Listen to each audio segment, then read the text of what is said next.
everyone, I'm Donna Downey from Donna Downey Studios, and I'm going to be showing you all the versatility that the Faber Castell Design Memory Craft line can do. The first techniques I'm going to be showing you are using the Gelato line from Design Memory Craft. They are in a wide array of colors, and I'm going to show you some techniques with water and some techniques without to incorporate into your art projects.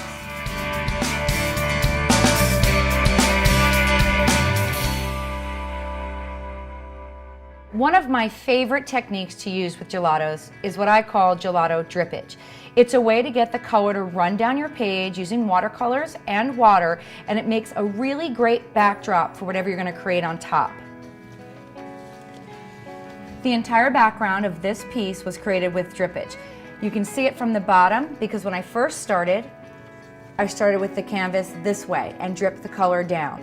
So we're going to go ahead and put the gelatos onto a gessoed page as well as a non-gessoed page so you can see the differences in the outcome.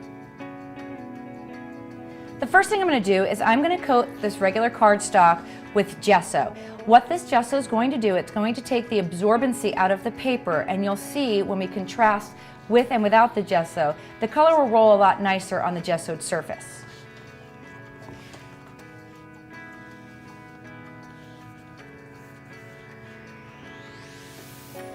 Okay, now while this page is drying, we'll pull a blank piece of cardstock and do the gelato drippage on a porous, non-gessoed page.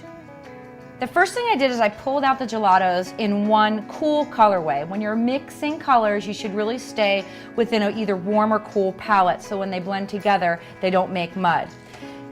Now I'm just going to take the gelato, they look like chapsticks, and you're just going to rub them onto your page, just like this. And you could be heavy-handed. The more heavy-handed you are, the more color you're actually transferring. Now you always run the risk when you're using a paper page that's not been gessoed that it might curl. So also know that you might need to give this a little bit of drying time before you go ahead and do anything on top of it, and maybe even possibly iron it to flatten it down. If you do it in your journal page, it's no problem.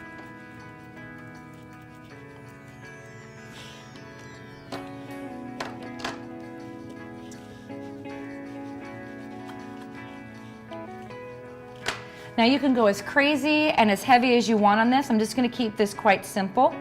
You could actually take your finger and just with the oils in your finger start to blend, and you can see that color start to smooth out. But because these are watercolor, adding water makes them nice and dreamy. Now I'm just going to spray water on them. Now the paper is going to want to absorb the color, so you have to work a little bit fast, and I'm going to start to turn them into a watercolor before I do any dripping. Now if you're using colors that you don't want to blend together, you might need to take your finger, wipe off the color before you go into another new color. But I like it messy.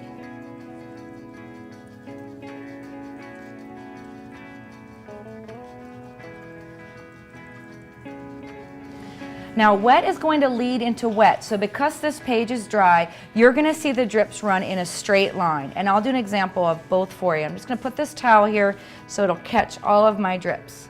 And you'll just see the color kind of go straight down. You can shake it, you can force it. But because wet leads into wet, if you spritz it with a little bit of water, you'll see the color even move further and further down. Now this would be great for a card background, on a journal page.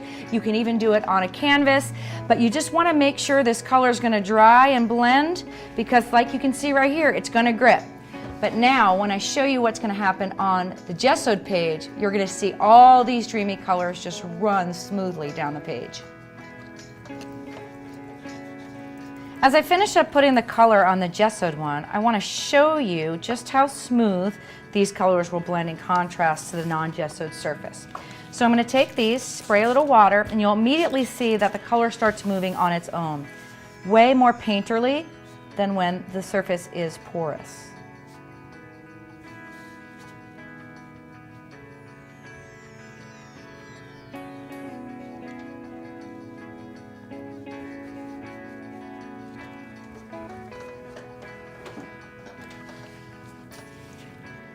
Now lift this up, you'll see the colors start to run down. Spritz some water, and there's none of that color being absorbed into the paper. They're just dripping and rolling down the piece.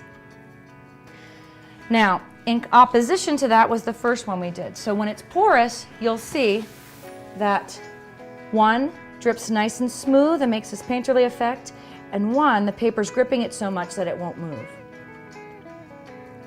To take this one step further, now that I've got this painted surface nice and wet, I can make some texture in it. I'm adding a little bit more water, and then I'm going to take regular table salt. Now, this is a reaction between the salt and the water. It's not really with the watercolor, but any water-based product will work for this. So as I take this on, you can see the color starts to grip the salt. Now, the larger the crystal of salt you're using, the larger that texture will be. So if you're using, say, kosher salt or even rock salt that you put out in the snow, you'll get this really nice textured kind of, I like to equate it to the similarity of like a Tuscan cobblestone or something like that in your watercolor. Here you can see an example of a finished piece with the texturizing in the background, just adding to the visual interest of the piece, simply just by using a gessoed surface, sprinkling that salt on while the page is still nice and wet, and you'll leave that nice residue of the salt behind. Now to remove the salt, just wait for the piece to dry 100%, and then just take your hand and slough the salt particles away.